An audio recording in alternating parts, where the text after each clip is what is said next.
Hello, friends. Miss Natalie here. Today, I wanted to show you how to use the craftdesignonline.com pattern grid to make the weaving design for fine arts. You can see I am here at the website. The first thing I would suggest that you do is click on edit so that you can edit your grid settings. The standard grid is 50 by 50, and we know that the Salish Coast weavings that we've seen are not squares, but they're rectangles. So you're going to want to change your grid setting to a rectangle. I would recommend making it like 40 no, I'm sorry, 35 wide by 40 tall.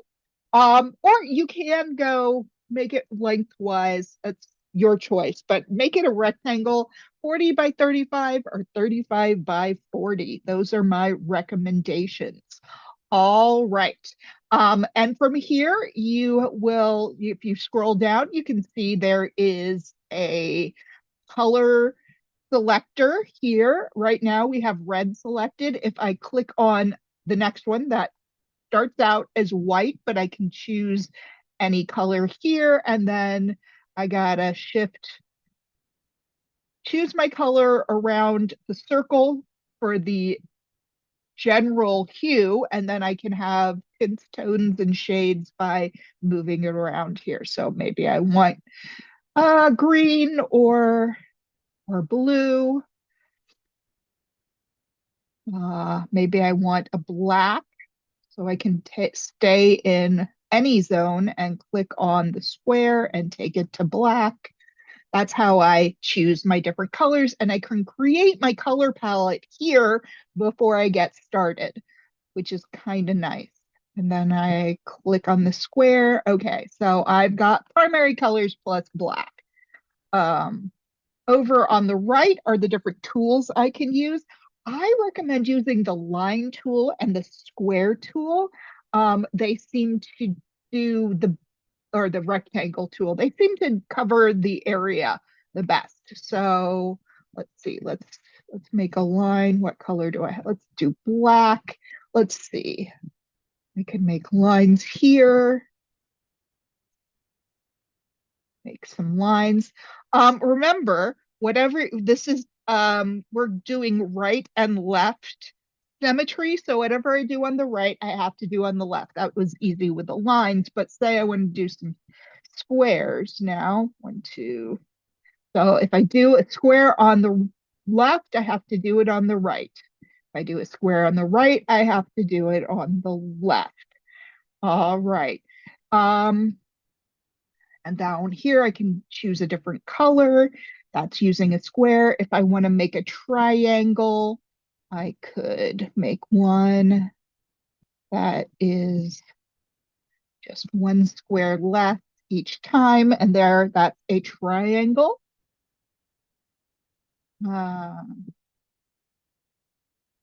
if you are trying to use the different traditional patterns in Salish Coast weaving, you could do triangle. Um, and if you want to do a diamond, my suggestion is do like the center of the diamond first, center line, and then work your way up. Of course, you have to make sure you have it in the right location. So let's do it in the middle. That would have been smarter. Let's make it blue and we'll go, let's see, two from that side, two from that side because we're making it symmetrical. And two and two and two and one. And then I just do the opposite here and making sure that it is symmetrical. There we go. So I've got diamond, I've got triangles, I've got squares and lines. The other pattern is the zigzag, uh, which we can do one of the ideas. Just choose how many it's apart and go up and down. And there you have the zigzag. down. All right, and then I'm gonna be over here. Is that the same? I think that's the same. You might want to take a color that you're not going to use, like say green, and make guidelines with it. So if I want my zigzags to be between these two lines, I could put the guidelines in it. And then when I'm done making my zigzags, finish up. Ah, all right. Zig, zag, zig, zag. And I've got three, and they don't have to meet in the middle because as long as I do it on one side and this other side, it's good enough. When I'm done with my guidelines, then I can use the fill tool and whatever my background color is. The traditional background is cream here, and I just fill it in and it gets rid of it. So I could, if I don't like that line, I can get rid of it that way. All right, let's pretend I have done a whole bunch of patterns using the shapes, maybe the traditional shapes, maybe some not traditional Salish Coast weaving shapes. That's fine. And I am done with my entire weaving. Uh, what do I do? Well, one thing that you want is to get the whole weaving on your screen and take a screenshot. Unfortunately, there's no way to save the file as a JPEG. If you save it, it saves it as a grid, which is not a file type that we can look at. It's not a file type that I can look at, sadly. So what you're going to have to do to turn in your assignment is make sure that you can see the whole pattern.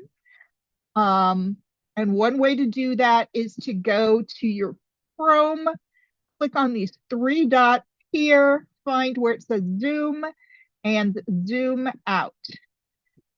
80% is good, 75% works. Now I can see the whole piece. I can either take a screenshot or I can use the snipping tool to snip and take a picture. And I believe I have a video on how to use the snipping tool, but you can also take a screenshot. So some way you could even take a photo with your phone of your design. So once you have your design completed, make sure that you either take a screenshot, take a snip, or take a photo of it and turn it in to the assignment page. All right. Uh, it's time for you now to go make some art.